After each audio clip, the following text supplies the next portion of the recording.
Since October the 10th, the Russian air group in Syria continued to hit terrorist targets, conducting from 33 to 88 serials per day. Russian airstrikes were performed in the provinces of Raqqa, Hama, Damascus, Aleppo, Latakia, Idlib, Homs and Deir ez-Zor. Since the start of the operation, Russian air raids have destroyed more than 380 sites of ISIS. The last days have shown that ISIS militants have serious air defense assets. On October the 15th, Russian warplanes destroyed the air defense system Oza at the village of Eastern Ghouta around Damascus. In northern Syria, the pro-government forces consist of a 60,000-strong grouping officially strengthened by Russian military equipment and weapons. South Front Analysis and Intelligence has information that units of the Syrian Arab Army, SAA, have been bolstered by Russian military advisors down to squad level in some artillery and special units. In the Aleppo province, the SAA and its allies are seeking to lift the siege from the Queris military airport. On October the 10th, the SAA Tiger forces took control of the town of Jabul. On October 15th, the pro-government units captured the village of Tal Nam.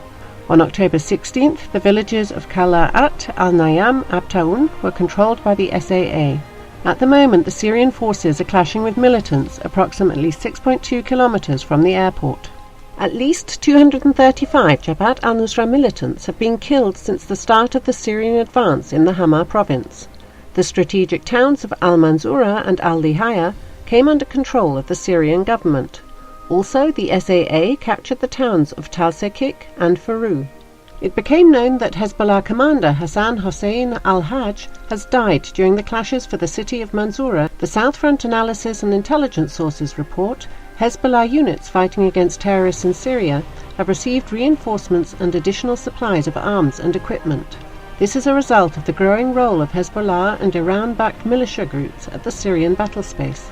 As a result of the heavy clashes against Jabhat al-Nusra, the Syrian forces captured the southern part of the city of Kafr Nabuda.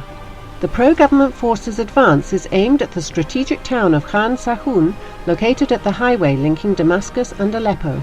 In the Latakia province, the Syrian forces, supported by the Russian warplanes, pushed al-Nusra militants from Kafir Dalba and took control of the sector.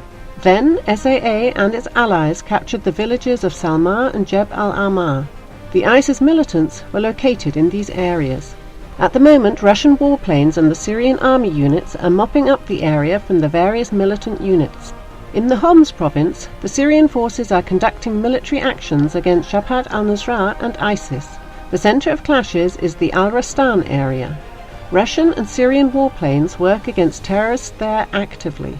Also, heavy clashes were observed at Rasam al-Abd and Habra al-Ghabia. The Jabhat al-Nusra militants are using anti-tank missile systems, TOW, supplied by Saudi Arabia. The Jabhat al-Nusra militants are massively fleeing from the province Daraa to Jordan. The Syrian forces are advancing in the sector of the town of Mahajah.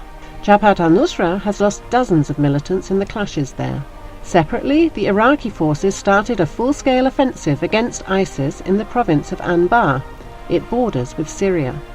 According to the South Front Analysis and Intelligence Sources, this fact is directly related to the cooperation between Russia, Iran, Syria and Iraq, launched through the Joint Information Center in Baghdad.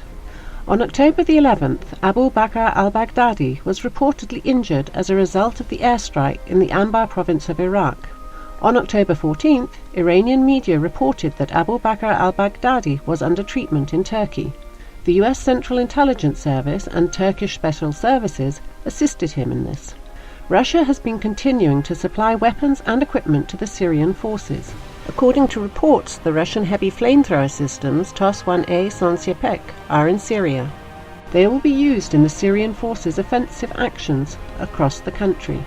The security of the Russian naval facility in Tartus was strengthened. The Guard units received additional military equipment and a number of reinforcements.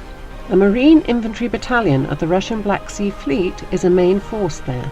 Russia is exercising preparatory works to increase logistical capabilities of the naval facility.